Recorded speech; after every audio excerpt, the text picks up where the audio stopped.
Welcome everyone to our study on the readings from the second Sunday of Lent. We're in a 7-week series on the great themes of Lent, and it's called Lent, a spiritual boot camp. And a boot camp might be a good image to try to get our heads around the mystery of Lent. So this is week 2 in a 7-week series on the great themes of Lent. The scriptures are great. I love the scriptures. I hope you love the scriptures too. Some scripture readings are just absolutely breathtaking. They're just spectacular.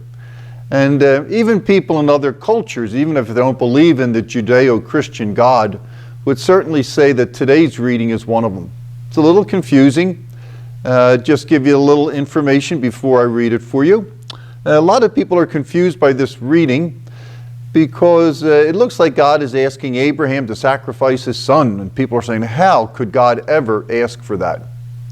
Well, one of the original intentions of this reading was to condemn the practice of child sacrifice that the neighboring kingdoms and religions of Israel practiced. It also became a great story about the obedience of Abraham, our father in faith. And finally, it also became a story on the fidelity of God and his faithfulness to the covenant, fulfilling the covenant that Yahweh made with Abraham. So, with all that information, let's take a look at this great reading. A reading from the book of Genesis. God put Abraham to the test. He called to him, "Abraham, here I am," he replied.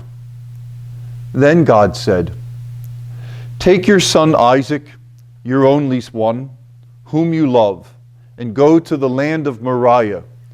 There you shall offer him up as a holocaust on a height that I will point out to you."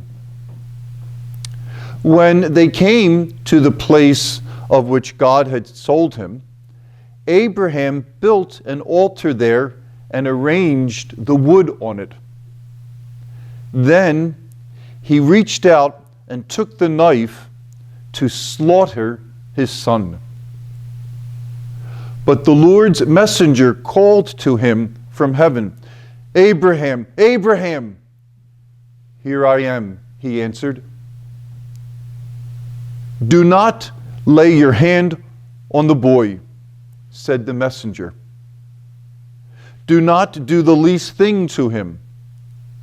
I know now how devoted you are to God, since you did not withhold from me your own beloved son." As Abraham looked around, he spied a ram caught by its horns in the thicket.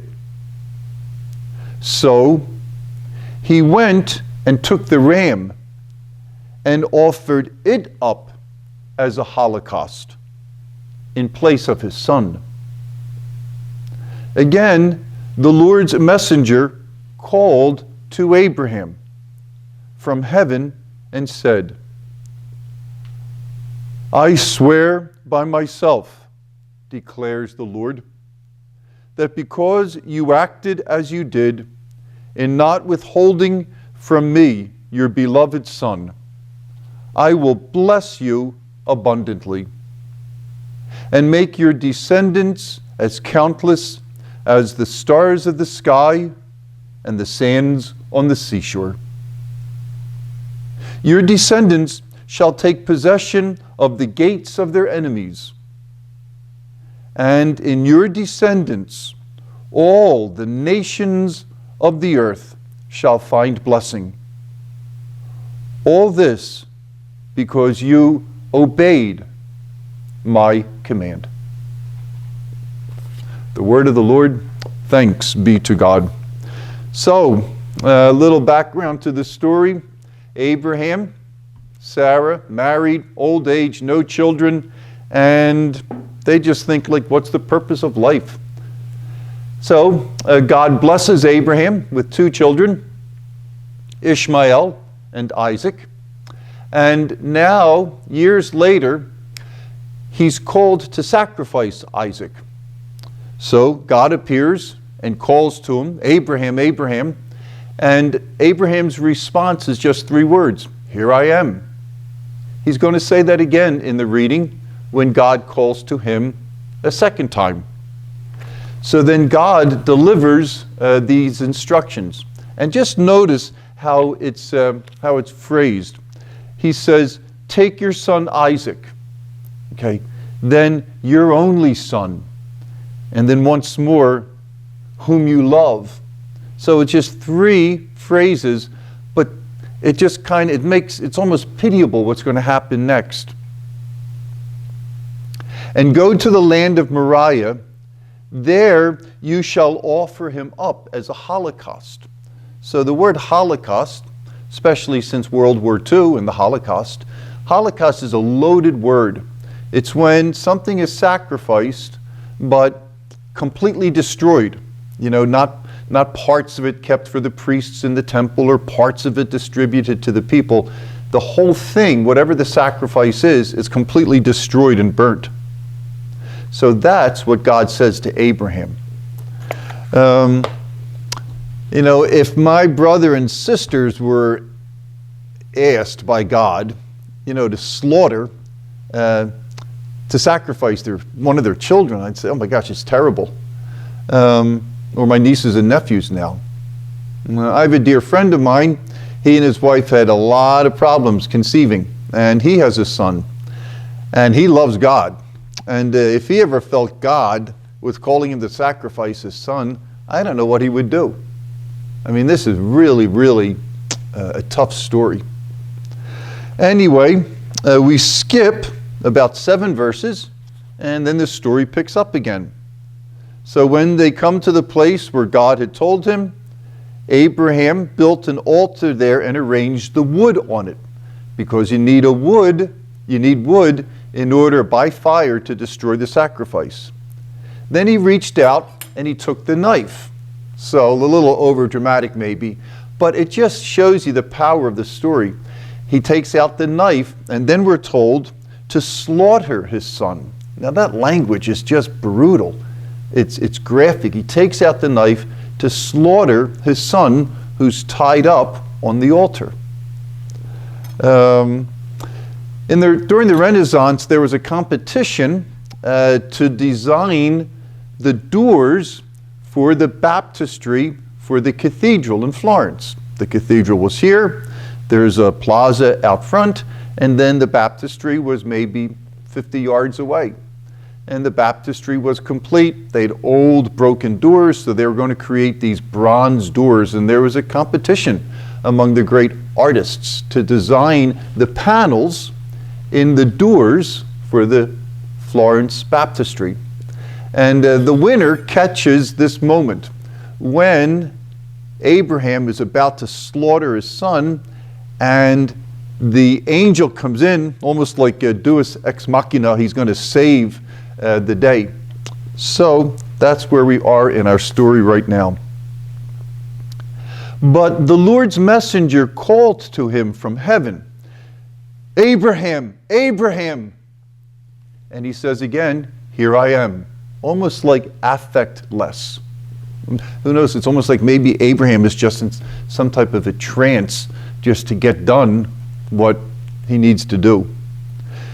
Do not harm the boy. Do not even lay a hand on him. I know now how devoted you are to God, since you did not spare your own beloved son.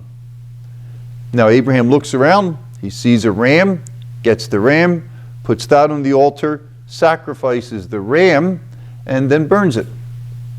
And then the angel, God's messenger, speaks to Abraham again and says, I swear by myself, declares the Lord.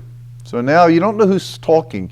Is it God speaking directly to Abraham, or the angel of God speaking to Abraham, or now it looks like it's blended in this part of the story? So that because you acted as you did, not withholding your own son, I will bless you abundantly. Your descendants, whom, the source of your descendants just looked like you were going to kill them, now your descendants will be as numerous as the stars in the sky and the sands on the seashore. I was talking to my friend this morning, and she was reading this story, and she said, that's really a beautiful phrase. It kind of captures our imagination, as numerous as the stars in the sky and the sands on the seashore. And and then your descendants will, take over their enemies, and they'll be blessed by just conquering the cities of their enemies, all because you obeyed my commandment. Well, there's a lot to be said about this story. The importance of treating children the right way, and never, never, never practicing child sacrifice or anything even close to it. The faithfulness of God. Abraham's obedience. And finally, there's a lot of topography in that story. There's lots of connections between that story in the Old Testament and God the Father and Jesus in the New Testament. And in the Middle Ages, and really for our whole history as a church, people have seen so much in that story and how it relates to Jesus Christ's sacrifice on the cross. So in the Connections book, we encourage people to reread the readings during the week. I encourage you to read the first reading on Monday, and in the book, there's a place to journal about the reading. There's different ways of reading readings. I think we should read them out loud with expression and feeling, and then read them prayerfully and silently. And with the Connections program, you're encouraged to reflect on how that story could relate to your life. Thanks, everyone. God bless you. And on Tuesday, we're going to be taking a look at the Psalm from Sunday's Mass. God bless.